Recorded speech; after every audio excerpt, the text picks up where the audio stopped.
5 reasons Kirtana is limited, outside of Bhakti, by Krishna's mercy.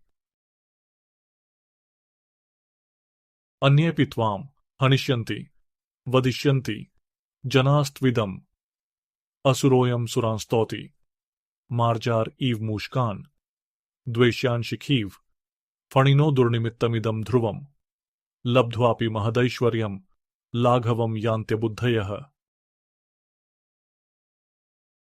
Quote, others will also ridicule and scorn, saying, this child is an asura, but prays to the gods. It is like a cat offering prayers to a mouse or a peacock to a snake.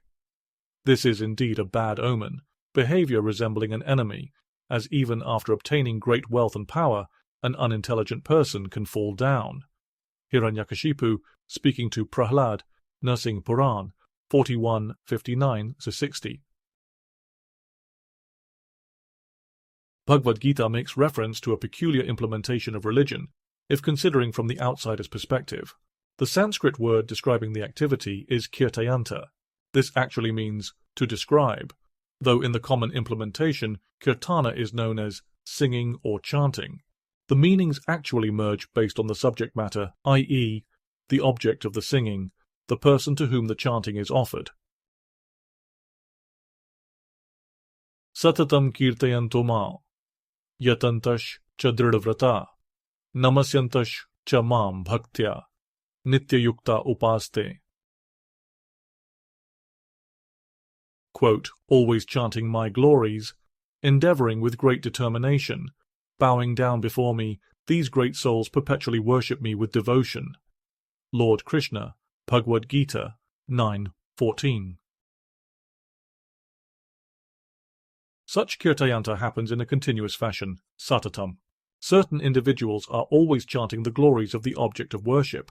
Continuous implies that the practice is steady, in the manner that the sun rises in the morning, and the proprietor of the home prepares to leave for the office, so the dutiful devotee makes sure to stay connected, yukta, in some way to the origin of everything. They may implement a regimen involving kirtayanta, through the chanting of the holy names, Hare Krishna, Krishna Krishna, Hare Hare, Hare Ram, Ram Ram, Hare Hare.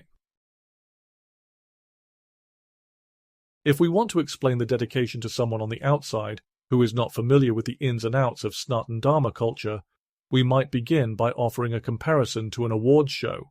Imagine that you are inducting someone into a hall of fame. It could also be bestowing a lifetime achievement award. The exact field of excellence is not important for this discussion. Be it art, cinema, music, or athletics, the person being honored means so much to you. You feel blessed to be chosen as the one to honor them. After the fact, you reflect on how amazing the experience was. There is a sense of purification. There was so much you wanted to get off your chest, built up over many years. You spend so much of the day arguing, in settling disputes between different factions. You watch the news, follow politics, and offer opinions. But this night was different. You focused only on the positives. You feel so wonderful after the fact that you wish you could do the same. If actually following through on the desire to have another round of glorification, there are several issues to consider. These are limitations which put an abrupt halt to your plans. 1. The recipient would get sick of it. Okay, you have gone on long enough. I get it. I meant a lot to you. I have my own mentors, you know. Trust me, you don't see me making them stand here and listen to such praise for so long. At some point it has to stop. You need to reach the end. People are getting antsy. They can't wait to rush to the bar, which is open, by the way. I do not need to hear my glories sung to such a degree. The obsequiousness becomes nauseating after a while. 2. There isn't enough to talk about. I said so much last night, but what more could I possibly add? I think I have reached the end. The impact is tremendous. I am not a miser. It is not that I think I have surpassed my mentor, but speeches like from last night are a one-hit wonder. Delivering the same will not go over too well. 3. There aren't enough functions. Yes, let's do it again. When? How about tonight? What do you mean no one will show up? Why not? They were all just here, last night. You were there. Don't you remember? Just call them back. They can wear the same clothes. No one will mind. I want to praise that person again. Yes, they received the award already, but I have more to say. I don't think one night is enough. I felt constrained by the limits of time. You guys gave me the hook and went to commercial. That was not cool. 4. You might expect something in return. After all I did for you, no one else could have inducted you as well I did. Be honest. I should at least get a thank you in return. I can't believe you would ignore me like that. Only a miser fails to repay favours. I thought you were better than that. Were you even paying attention while I was up there speaking? 5. The praise becomes too effusive.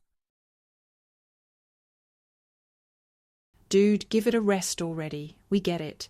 They meant a lot to you. They are cool. They gave you strength. They provided inspiration. It was nice to hear those remarks you gave. But I think it is time to move on. Don't you feel the same? People will start to wonder. They will ask if you need to have your head examined. No one is that devoted to someone else. If they are, they keep it to themselves. That is simple manners. Have some decorum. The historical figure named Hiranyakashipu thought that the object of worship was not deserving. Hiranyakashipu was both a father and a leader of a community. He was the head of the Daityas, and they happened to wield the topmost authority in the universe at one point in time. Hiranyakashipu assumed that his young son named Prahlada would follow in the footsteps of the father. The father was surprised to see that Prahlada had an inclination towards stuti. This is the praise that might be associated with the aforementioned Kirtana. However, the praise was not towards the father or the Daitya way of living. Rather, Prahlada was known to write different names of Vishnu on his slate used for school. The child was basically worshipping in his spare time. He was worshipping Vishnu instead of learning the ins and outs of ruling a kingdom. Hiranyakashipu considered the practice to be crazy. He compared it to a cat glorifying a mouse or a peacock doing the same for a snake. There would be no reason to. The superior party does not intentionally show weakness towards the inferior party. Hiranyakashipu considered Vishnu to be inferior. Prahlada knew the secret.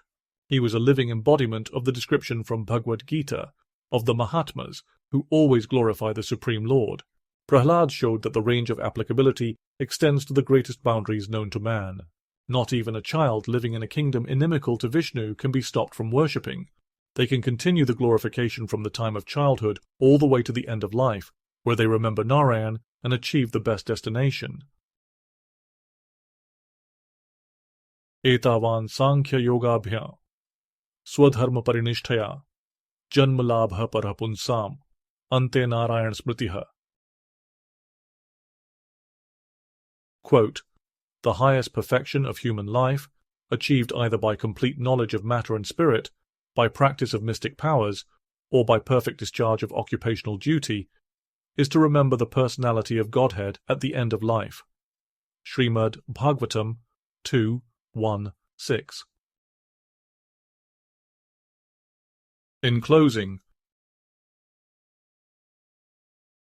from lifetime's devotion blessed, their next destination set, even a child faithful can do, Prahlada with names of Vishnu who, on his slate from school to write, to father an infuriating sight, trying every which way to end, but son infinitely to extend.